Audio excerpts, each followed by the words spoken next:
Hoje o nosso papo é com Titiago, uma drag que há 15 anos vive não do ofício, mas vive para quebrar paradigma, para romper as fronteiras e hoje representa, né, a Zona da Mata e Vertentes, sendo uma referência em shows e espetáculos da comunidade LGBTQIA+.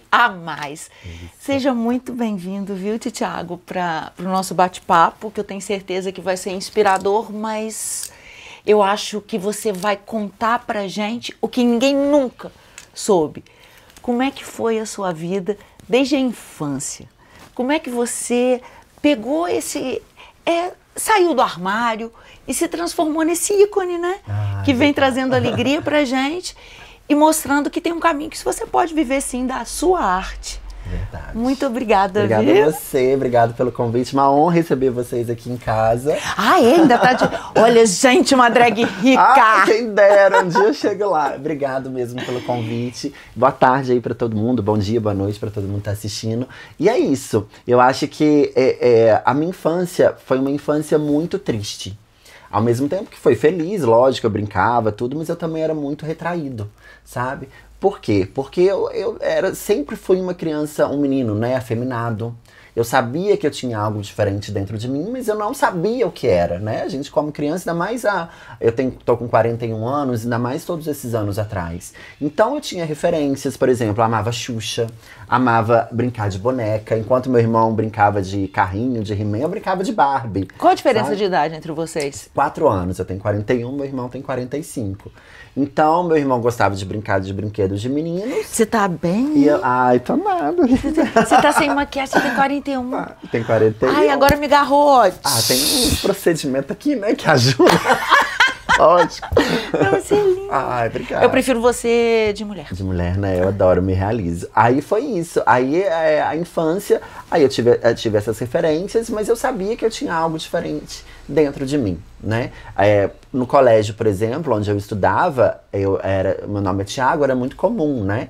Então, tinha 4 Thiagos na minha sala e eu tinha vergonha de falar presente, pra você ter ideia. Eu me trancava dentro de casa. Eu tenho lembranças de ficar trancado no banheiro pintando minhas unhas de canetinha. Então eu sabia que eu sempre tinha esse algo diferente. Mas você sofreu bullying, alguma coisa assim, na escola? Então, na minha época nem existia a palavra bullying, né? Era perseguição. Era perseguição e preconceito. E eu sofri muito. Eu e mais 2 meninos que também hoje em dia são gays, já são assumidos, já são muito bem resolvidos. E eles, eram nós 3 que era a chacota da classe. Por exemplo, na queimada eu era o primeiro a ser escolhido. No futebol eu era o último, sabe? E eu fui crescendo até chegar na minha adolescência. Aí na minha adolescência eu lembro que eu me trancava dentro de quarto, alugava 8 filmes finais de semana e ficava no meu mundinho lá. E sabia realmente que eu era, mas eu tinha medo de assumir para a sociedade e a gente não tinha toda essa informação que tem hoje. Hoje em dia, entre aspas, é tudo mais fácil. Porque a gente tem internet, você vê ele no celular, a gente vê a novela, é beijo gay. A gente tem informação na internet, a gente tem muita coisa. Porque naquela época a gente não tinha, o único veículo de comunicação que a gente tinha na época era a televisão e que não abordava todos esses temas, né? Então, para quem viveu, por isso a gente tem que valorizar muito, ainda mais quem é da nova geração, que nasceu em 2000, tem que valorizar muito quem abriu o caminho, né, para essas pessoas que hoje podem se assumir e falar isso abertamente, né? E como é que foi o processo dentro da sua casa? Você tinha um irmão mais velho, devia ser bofinho, né? Aquelas brincadeiras mais... Como é que era a sua família com você? Então, minha Buscaram mãe... a cura gay, alguma coisa assim? Então, a minha mãe é divorciada, né, do meu pai. Meu pai, ele já se divorciaram, eu tinha 7 anos de idade. Então eu tenho uma lembrança boa do meu pai, mas eu sei que também teve os baixos e os contras, né? Meu pai foi embora, enfim. E eu tive muito esse carinho pela minha mãe, que minha mãe foi uma guerreira, uma mãe solteira, batalhou muito para educar, né, para dar uma educação bacana para esses 2 filhos. Então eu cresci, ela sabia também que tinha algo diferente dentro de mim. E aos 17 anos, quando eu tinha 17 anos, um amigo meu que trabalhava com a minha mãe, o Israel, falava, Thiago, vamos sair.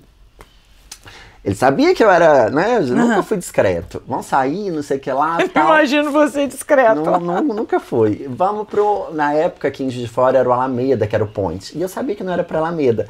Era para um bar do Gil. Que tá até aqui, maravilhoso.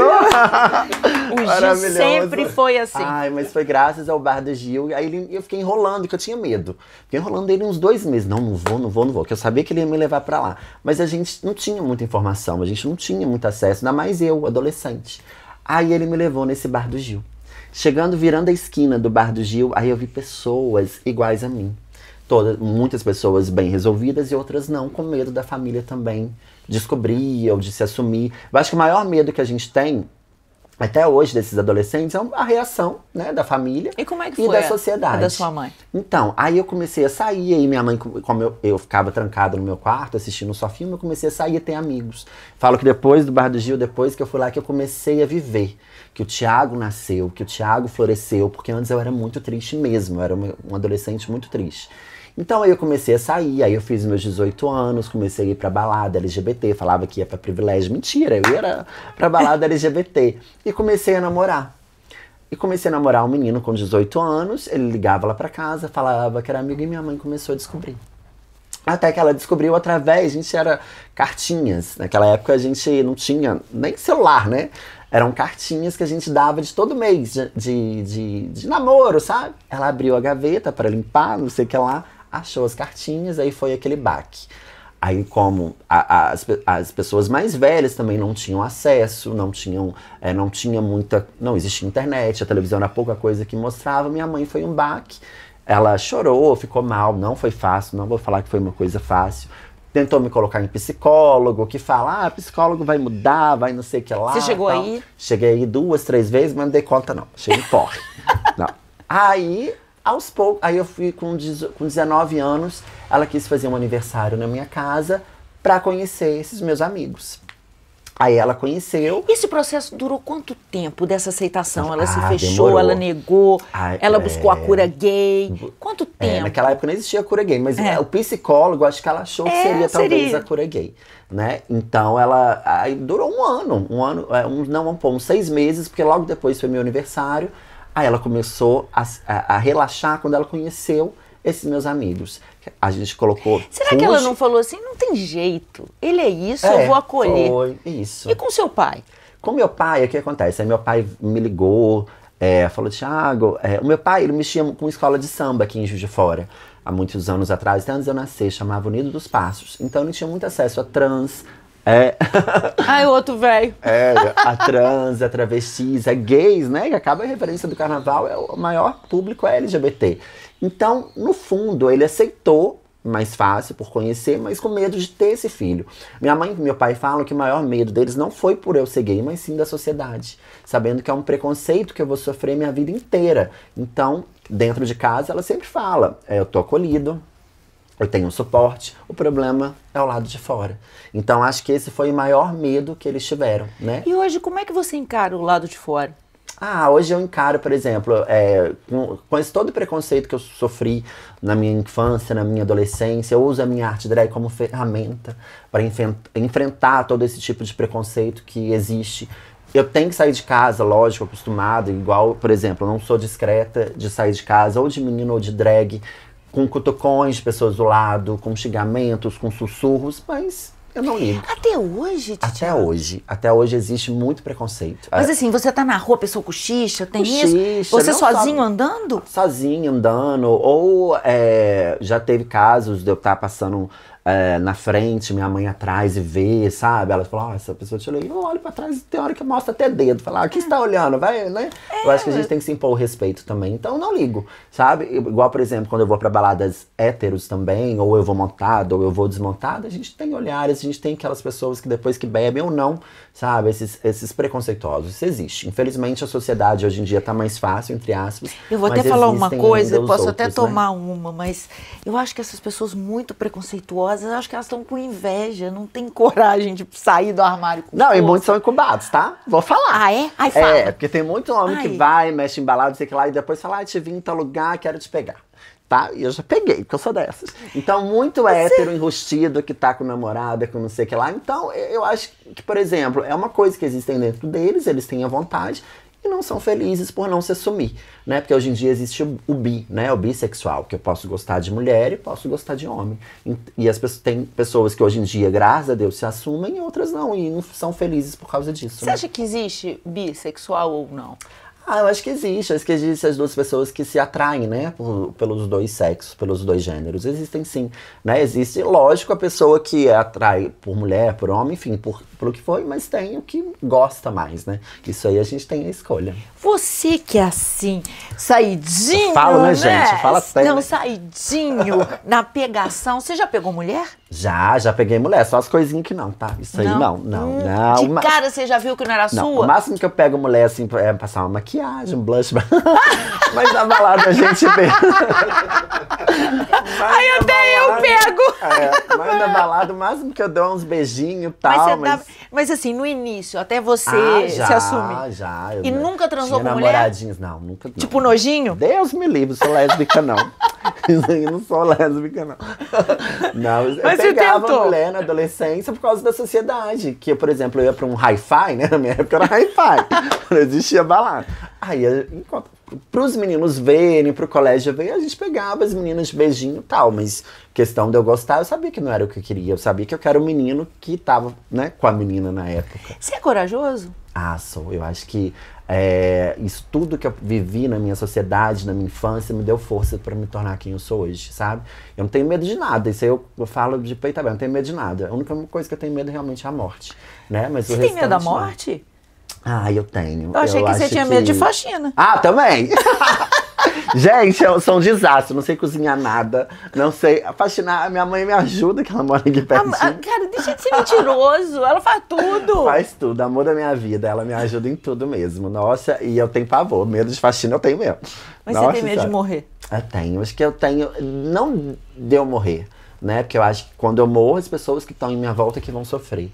Mas eu tenho medo da morte das pessoas que fazem parte, qual eu considero, com qual eu amo, né? Porque é a gente que sofre, quem tá na terra que sofre. Quem vai embora não, tá lá em cima, tá em outro local, tá feliz. Agora é a gente que fica, então acho que eu tenho medo da morte das pessoas que forem me deixar, né? E você começou a trabalhar já há 15 anos como drag, né? Aham. Mas antes, era fácil arrumar emprego ou você sofreu preconceito até nisso? É, graças a Deus, quanto a emprego, eu trabalhei no comércio 18 anos. E comércio de roupa feminina e unissex.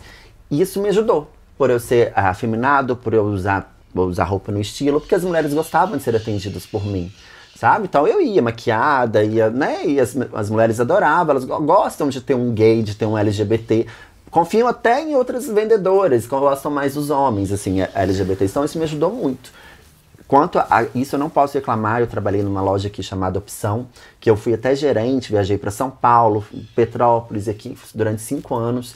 E isso, por eu ser nesse estilo, né, por eu ser um LGBT afeminado, não discreto, isso me ajudou muito a me tornar tudo que eu fui hoje no comércio. Mas tudo que você vivencia hoje, se você não for trabalhar em alguma coisa que leva essa peste... Não, aí a gente não tem. Principalmente para quem é da letra T, que são as trans, né, que não tem muita visibilidade. Então, o preconceito existe sim. Eu uma vez fui fazer uma entrevista, depois que eu saí da Opção, e eu fui não tão maquiada, eu falei, você sabe que aqui não pode usar maquiagem, a barba tem que ser feita, não sei o que lá, tal. Mas era loja? Mais padrão. Era loja, não posso nem falar loja, que é uma loja famosíssima aqui na cidade. Não fala não, porque processo não. Eu fiquei minha mula, o salário era ótimo, não sei o que lá, depois te conto em off. Mas, aí eu falei, tchau, não quero, mas foi só essa, mas o restante não. E o que acontece? Então isso me ajudou. Desses anos que eu fui, né, que eu trabalhei no comércio, 18 anos. E a drag, tem 15 anos que eu sou drag, mas eu fui drag porque eu namorei uma drag queen, que chamava Gabana na época, e eu falava que eu nunca ia montar, que eu não ia montar nunca na vida, que eu não queria. Mas você já andava maquiado? E eu realizava nela. Mas você já andava maquiado na época? Mas uma maquiagem, tipo assim, era um blush, uma base, sabe? Não era aquela maquiagem feminina. Tá. Então eu falava, nunca vou montar, e me realizava nela. Depois que a gente terminou nesses 4 anos, uma antiga boate aqui em Juiz de Fora, chamada Stand Up, o Celso Maranhão falou, Thiago, você ajudava tanto a Gabana, por que você não se monta? Aí que eu comecei a montar e me realizar. Então tudo na minha vida foi aos poucos, sabe? Então, por exemplo, a aceitação, quando minha mãe descobriu que eu namorava uma drag queen na época, isso há 17, 18 anos atrás, ela não tinha muita informação. Então já, naquela época, até hoje em dia tem muita gente que não sabe que drag queen é um personagem. né? Que é um menino de dia e que de noite se monta para fazer show, né? É uma arte. Como tem a diferença de travestis e de transexuais, que são mulheres 24 horas. Aquela... Então minha mãe não entendia, achou que o Léo, né, na época meu namorado, era isso. Até eu explicar que era drag queen, que era não sei o que lá, e foi... Ela achava que ele era travesti. Travesti, né? E isso ela não aceitava. Porque era a única coisa que trans travestis poderiam fazer nessa época. Porque não tinha informação. Hoje em dia, graças a Deus, é difícil, mas tem muitas aí que trabalham, que têm seus negócios. Então, na cabeça da sua mãe, ele fazia programa? Ele fazia programa e era mulher trans 24 horas por dia. Aí eu tive que explicar o que era uma drag queen e hoje ela é minha maior referência, minha mãe que me ajuda em tudo, em bordar figurino, tudo. Então, depois que eu me assumi drag, foi muito mais fácil do que quando Olha que viagem, me assumi LGBT, porque ela já tinha todo esse acesso, né? E eu acho loucura, que ela né? Vou escrever um livro. Mas eu acho que ela foi acostumando, foi não? Acostumando, isso. Foi mas aí, né, quando eu me tornei drag queen, aí já tinha muita informação. Aí você já tinha internet, você já tinha um Big Brother que ajudava, por exemplo, foi na época do de César, do Serginho. Então isso tudo ela já foi trazendo pra dentro dela. Tinha a Nani People, que já começou a aparecer muito na televisão. Então o que ajudou hoje em dia, graças a Deus, o que ajuda, né? Todas essas famílias hoje em dia, a informação é as redes sociais que a gente tem acesso, né? E me conta, há 3 anos você vive exclusivamente de shows, da arte. Isso. Foi difícil? Foi. Eu sou uma drag, graças a Deus consegui me destacar, porque eu tento buscar a perfeição, sabe? Eu acho que quando eu não tô preparada pro palco, eu não subo. E eu sou muito exigente comigo mesma. Como eu era no comércio, como eu exigia muito, eu bati minhas metas, minhas cotas, eu também sou com a minha drag. Então, desses 3 anos atrás, que agora eu posso viver da minha drag, eu me sustento da minha drag. Porque, graças a Deus, eu faço muitos eventos aqui na cidade que dão certo. Então, é uma referência, é um público que me acompanha, mas não foi de agora, né? Teve que ter todo um crescimento para eles me acompanharem. Eu levei muitas críticas, levei muitos nãos, muitas portas foram fechadas para mim aqui na cidade. Não só aqui na cidade, como em outros locais. Você não desiste? E eu tive que trabalhar muito, não. Eu não desisti. Eu acho que eu sou a única de 15 anos atrás que ainda tá na batalha, batalhando aqui da cidade, morando na cidade, correndo atrás e fazendo os meus eventos e fazendo tudo que eu faço aí com muito amor. Como é que é a sua remuneração? Então, aí depende. Por exemplo, eu faço uma festa glitter aqui em Juiz de Fora, que já tá na 12ª edição. Então você também organiza a festa, você não faz só eventos, performance. Não, todos os eventos LGBTs. É uma festa que eu faço 2 vezes por ano, que é uma festa, a única festa LGBTQIAPN+, na cidade, que é Open Bar. Agora tem um monte de letra. Agora é um monte de letra. Eu sou da época, né, Ju? Do GLS, né? GLS, era eu mais também, fácil. GLS. Agora não, vem um monte de letrinha. E então eu faço essa festa, que é uma festa que, por exemplo, é em janeiro, que eu lanço meu clipe da minha música, e faço em maio do meu aniversário, tudo dentro da minha drag. Tem o bloco, aí esse dinheiro é o que eu ganho também para pagar todas essas intervenções artísticas e me manter também. Tem o bloco das cores que eu faço aqui em Juiz de Fora, já é o 4º ano, eu e Fábio Laroque, que é um bloco que a gente faz com trio elétrico. Eu me sinto a Ivete Sangalo em cima da trilha, que dá mais de 12 mil pessoas. Então a gente também consegue um dinheiro para fazer. E a festa também. E faço também uma festa, a Semana do Orgulho LGBTQIAPN+, que a gente fez o ano passado e o ano retrasado, que deram mais de 10 mil pessoas na Praça Antônio Carlos, que é um evento que a gente soma, né, com a nossa cultura e com a nossa arte LGBTQIAPN+, da cidade, que também consigo essa verba para pagar, custear o evento. Só para vocês terem uma ideia, vou falar valor. Esse ano a gente pagou R$55 mil só de estrutura. Né? É patrocínio? A gente consegue patrocínio, a gente tem algumas pessoas que nos ajudam. É difícil conseguir patrocínio para público geral? Patrocínio na cidade é muito difícil. Eles só na cidade ou de uma maneira geral? De maneira em geral. Eu costumo falar que a arte LGBTQIA+, não é valorizada. Sabe? A arte normal, a arte, né, no Brasil já não é valorizada. Sendo LGBTQIAPN+, é menos ainda. Então a gente tem que correr atrás mesmo, dar nossa cara e sem medo. Então eu faço esses meus eventos, aí fora isso tem os shows que eu faço também, tudo, enfim. Que aí e a gente vai se conciliando. Você tem empresário, alguma coisa? Não, tudo isso eu que faço. Tudo eu que Você faço, só não faz faxina? Vídeo, só menos a faxina. Só a faxina que não. vídeo sou eu que faço, maquiagem, produção, peruca. Eu tenho as pessoas que me ajudam no figurino. Eu tenho uma equipe, graças a Deus, me ajuda no figurino, que é o André e o Erlis, me ajudam muito a criar todo o meu figurino. Tenho o balé também, que trabalha comigo. Hoje em dia, graças a Deus, eu posso dizer, depois de muito trabalho, que eu tenho as pessoas certas que estão do meu lado e que eu abri muitos caminhos para elas também. Igual, por exemplo, meninos do balé que começaram comigo. Hoje em dia, eles estão fazendo musical, estão fazendo outras coisas. E a partir do momento trabalharam comigo. Eventos também, muitas pessoas que participaram de eventos de uma intervenção artística e foram crescendo na cidade.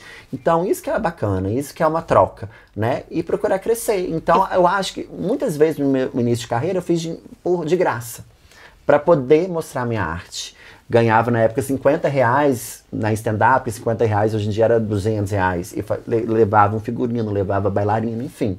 Então, no início, para eu chegar onde eu cheguei, um investimento para chegar onde eu cheguei hoje. Então, a partir do momento que eu consigo viver hoje da minha arte, nesses 3 anos e pouco, eu tive que batalhar muito. Mas só de fora ou você é convidado para fora? Não, para fora também, graças a Deus. Já participei de 2 reality shows. Participei do primeiro que eu participei foi do Raul Gil, 100% drag, que foi incrível. Eu cheguei na semifinal, me abriu grandes portas aí pro país. E participei do Academia de Drags, que é um reality que acontece em São Paulo, com grandes referências da cena LGBT, que é apresentada pela Silvete Montilla, que eu também cheguei na semifinal e foi maravilhoso, me abriu as portas. E é isso, e fora viajando, já fiz outras festas também, performando, tocando como DJ. E no início de janeiro, que foi meu sonho, que foi a turnê também, em Nova York, correndo atrás disso tudo também. Mas a turnê foi só o Thiago ou foi o corpo de balé, todo mundo? Não, aí foi só eu. Quem dera, um dia eu chego lá. Um dia eu chego lá. Ai, eu sou bem Anitta, chego lá. Ai, tô dando jatinho. Eu vou ser sua assessora, tá? Ah, então tá, vamos, né? Um dia eu chego lá, se Deus quiser. Aí eu realizei esse sonho de estar fazendo 6 shows lá em Nova York, tocando como DJ e de me apresentar também. Então foi maravilhoso. Thiago, a gente falou muito do preconceito social, da sociedade como um todo, de você romper as barreiras, né, até dentro de casa mesmo, pela aceitação. Mas como é que é por trás da cena nesse universo gay? A competição... Como é que é? Como é que são os bastidores? Os bastidores é complicado. Não vou mentir pra você, porque eu acho que a nossa cena LGBTQ+, principalmente o mundo artístico, a gente não é tão valorizado. E a gente é uma minoria. Então, acho que essa disputa já é natural. Já vem disso. Porque, tipo assim, eu tô me destacando e você vai começar a se destacar. Eu posso pensar, talvez, ela vai ocupar o meu espaço. Então, tem muita gente que pensa assim, sabe? E isso é a sociedade que criou. Foram os contratantes que criou, de colocar isso na cabeça, sabe? De falar, olha, é você aqui, mas se surgir uma... Isso é natural, isso a gente vê até em locais héteros, que a gente pode trabalhar num lugar e eu vender mais que você, e você chega a vender mais que eu, a gente é trocado num comércio, num trabalho, né? Então isso é natural, isso é da sociedade. Então a disputa é muito grande. Eu costumo falar que o quê? Graças a Deus eu cheguei onde eu cheguei sem passar por cima de ninguém, sem enfrentar nada. Mas já sofreu na mão de alguém? Já sim. Já tem algum caso assim emblemático? Muita decepção de abrir as portas para muitas pessoas e depois as pessoas não darem um valor. Eu sou muito de gratidão, sabe? Da mesma forma que você me ajuda ou que eu tenho essas pessoas que me ajudam, eu tenho a gratidão eterna. E tem muitas pessoas que não são assim. Eu acho que a partir do momento que elas começam a crescer, tanto na sua vida pessoal quanto na sua vida profissional, elas tacam tipo um pi aí para você e tchau. Né? E eu acho que a gente tem que ter a gratidão dessas pessoas e principalmente quem abriu as portas pra você. Então eu tenho muita decepção, já tive muita decepção. Uma puxada de tapete? Já, mas aí eu costumo fazer o quê? Eu faço o meu, não ligo, não tenho inveja de nada, gente. Eu procuro sempre fazer o meu, eu só não contato mais, só não entro em contato mais, só distancio, só não chamo mais para meus eventos, acabou. A pessoa pra mim, eu costumo falar que morreu. É muito estranho, da mesma forma, da mesma intensidade que eu amo uma pessoa, eu também desgosto assim. Então a pessoa pra mim, ela não nada mais, sabe? Eu tenho isso dentro, isso pode ser bom ou ruim, mas pra mim a pessoa morre literalmente. Eu não quero convívio nenhum dentro da minha casa ou dentro dos meus projetos, da minha vida, assim. E sobre custos de montagem? É caro ser drag? Ai, é caro. É todo não é barato, né? Hoje em dia a gente tem muito acesso, né? Hoje em dia a gente consegue comprar em sites internacionais, mas na minha época a gente tinha a Galeria dos Pobres. Né? Era o único lugar que a gente tinha pra comprar maquiagem. A gente não tinha acesso à internet, não tinha nada. Então quando eu comecei a me montar, Nossa, a gente foi ruim mesmo, foi difícil tudo. Agora não, a gente tem um acesso a essas coisas que são mais fáceis. Mas fazer drag não é fácil em questão disso. Porque, por exemplo, é uma bota, é uma peruca, é a maquiagem que acaba, é o figurino que não é barato. Por exemplo, eu tenho fixos comigo 6 bailarinos que tem que pagar cachê pra eles. Não só o cachê, como a roupa também tem que fazer. Então, não é barato. Isso aí não é barato, mas quando a gente faz com muito amor, com muito carinho, a maior recompensa é ver o conjunto todo, né? Que lindo. E minha mãe me ajuda muito também, ajuda a bordar, né? Fazer as coisas, Cara, isso que é legal. o Gil falando da sua mãe, eu fiquei impressionada, porque ela, tipo, ela fala "Grita, demais, meu tem hora que fala tanto, fala, mãe, segue, não fica falando muito não. Mas outra vergonha. Mas não. E mas ela você me é um ajuda. filho muito ingrato, se ela morrer, você vai comer aonde? iFood, né? A gente pede um iFood aí. Tá ótimo, tadinha. Como é que ela chama? Ela chama Sandra. Sandra. Sua companheiraça, então. Leva ela pra tudo quanto é lugar e ela sente orgulho. Isso que é bacana, sabe? Onde eu tô, assim, eu costumo falar, e quando eu levei minha mãe, a primeira vez que ela me assistiu, assim, completamente, foi no Raul Gil. No reality, e tem até a filmagem, tá até no coisa. Orgulho, né? Dela chorando, assistindo eu no palco, nesse reality do Raul E o Gil. seu irmão, te aceitou de boa? O meu irmão, ele é muito quieto, né? Ele é muito na dele. Então, quando eu me assumi, eu falei, nossa, e meu irmão, ao mesmo tempo que ele é quieto, ele também é bravo, assim, sabe? Ele tem... ele rapidinho perde a paciência. Mas foi muito tranquilo, sabe? Hoje em dia, por exemplo, ele mora aqui, né, do lado também, aí quando minha mãe tá dormindo, alguma coisa, fala, Diogo, fecha esse corpete pra mim, pega aquela calcinha ali pra mim, ele ajuda muito também. Então, eu tenho a sorte, né, porque muitas pessoas LGBTs não têm essa sorte de ter uma família que ajuda, que apoia, que acolhe. E faz diferença, não faz? Faz. Eu acho que a partir do momento, por exemplo, nesses 17 anos que eu ia pra esses locais gays, como o Bar do Gil e tal, eu era muito feliz, eu comecei a ser feliz, mas faltava algo, né, que era a minha família saber. Eu mentia, né? Eu não falava que eu ia para lugares gays. E depois, quando a minha mãe e quando meu irmão, que são os essenciais, são os dois na minha vida hoje, souberam, né? Quando eu tive a honra de contar isso para eles, aí eu pude dizer que minha vida realmente foi 100%, né? Porque o apoio da família é o essencial para tudo na vida, né? Não só pra gente que é LGBT, mas para todo mundo que é hétero, enfim, e que precisa de um apoio aí, de um crescimento, a família é o mais importante, né? O que você falaria para uma pessoa que tá querendo se assumir?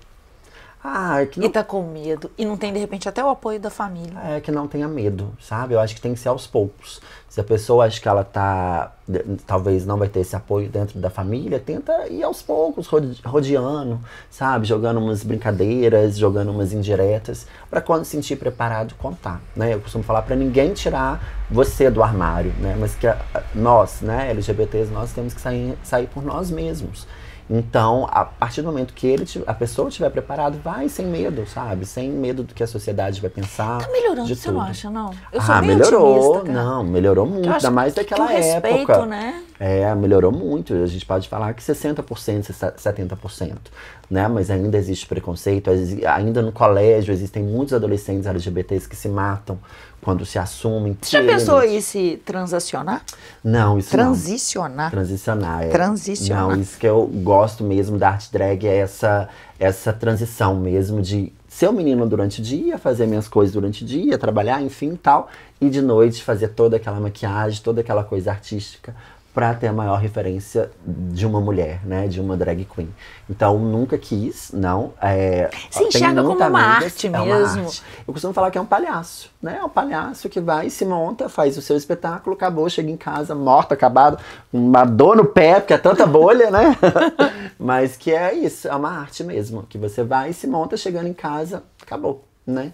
E eu acho que o futuro é isso, eu continuar trabalhando, levando as pessoas que somam comigo, que estão sempre comigo ao meu lado, né? Igual eu falei, sou muito grato, e procurar crescer, né? Eu acho que ninguém é perfeito, né? Ninguém vai ser nunca perfeito.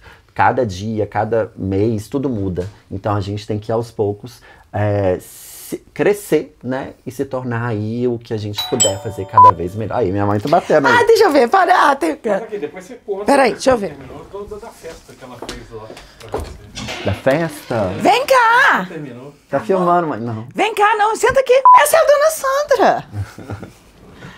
A mascotinha. Fala só pra gente, que a gente já tá chegando no final aqui.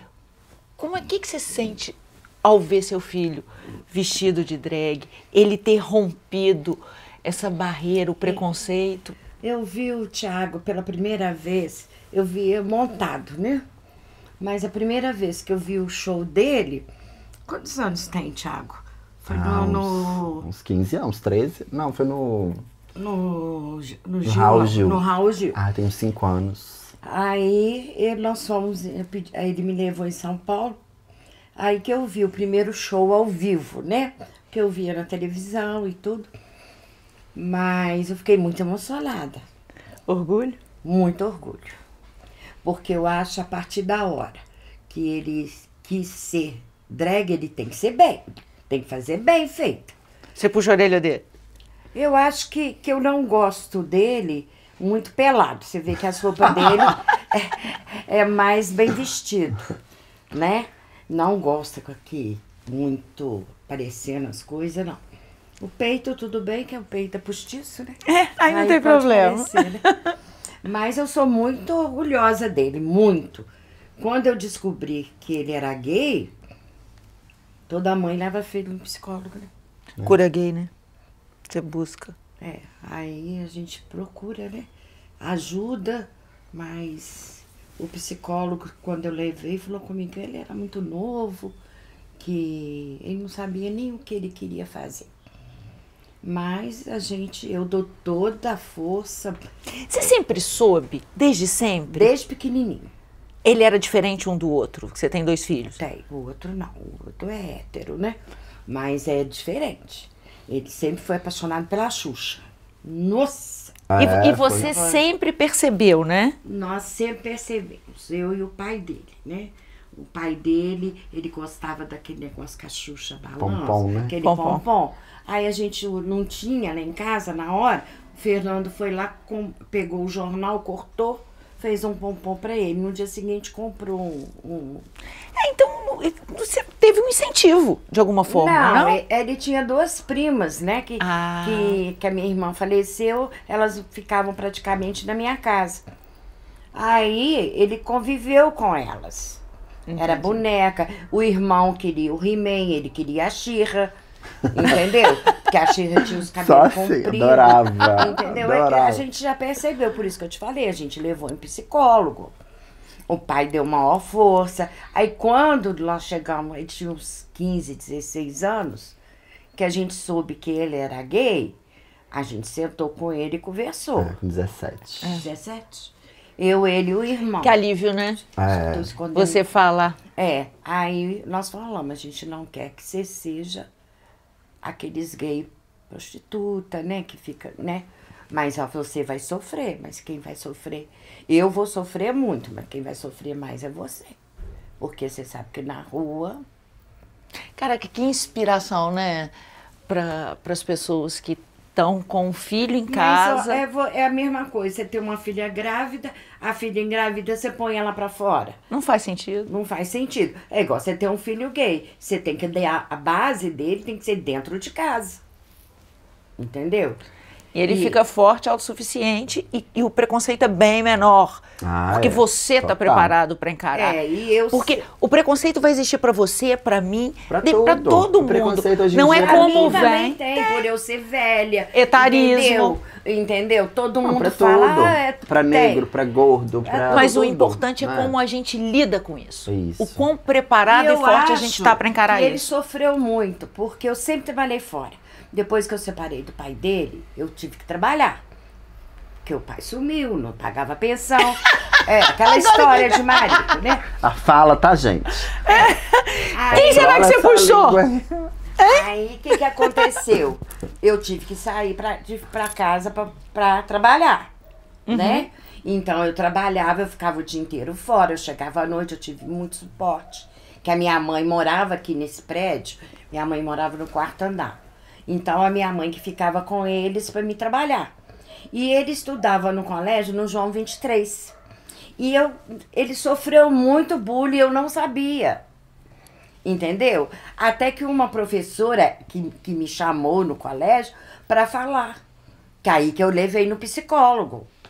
Quer dizer, dentro do colégio, eu imagino que esse menino sofreu. Até hoje em dia, né? Até hoje em dia as crianças E ele sofrem não muito. abria a boca, ele sempre foi retraído.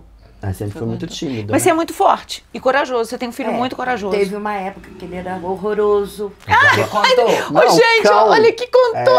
Agora ela vai Era o destruir cão. você. Não, Eu tinha muita ele, espinha, usava ele tinha aparelho. espinha, Eu era o ele cão. usava aparelho. Eu era Ele o usava aparelho, aqueles aparelhos, tipo... freio E de burro. hoje, como é que ele tá? Hoje eu acho ele lindo. É. Vou roubar o Thiago dela. É. Ai, olha só. Que exemplo, viu?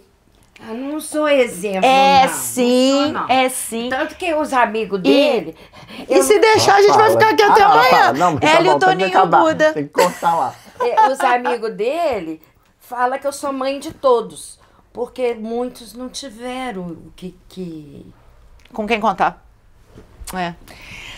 Parabéns, dona Sandra. Obrigado, Tiago. Obrigado pelo ter convite. compartilhado com a gente. Lógico, volte sempre Ah, também. vou voltar. E Todo mundo principalmente seja agora, você muito saber que ele vai me bem-vindo. contratar, né? Ah, é? Deixa Ele eu vai ser ser a mais... futura Anitta de drag queen e eu vou ser Ai, assessora quem de dera. imprensa dela, Eu dele. chego lá.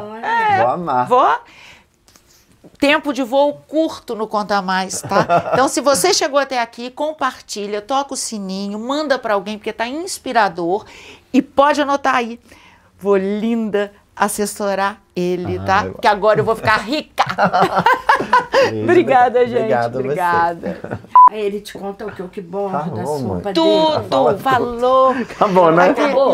Não. Então, gente, aqui é meu closet, tá vendo? Aqui é onde eu guardo as perucas que eu vou usar. Aqui é minha coroa do Rainbow Fest Brasil. Tive a honra de ser a rainha em 2023, eu acho, se eu não me engano. Aqui também, ó, é onde eu guardo todos os meus figurinos, que agora dá pra colocar tudo separadinho. Aqui os figurinos do balé, sapatos, enfim, né? Consegui montar aí tudo do meu jeitinho, porque são, né, 15 anos aí de arte drag.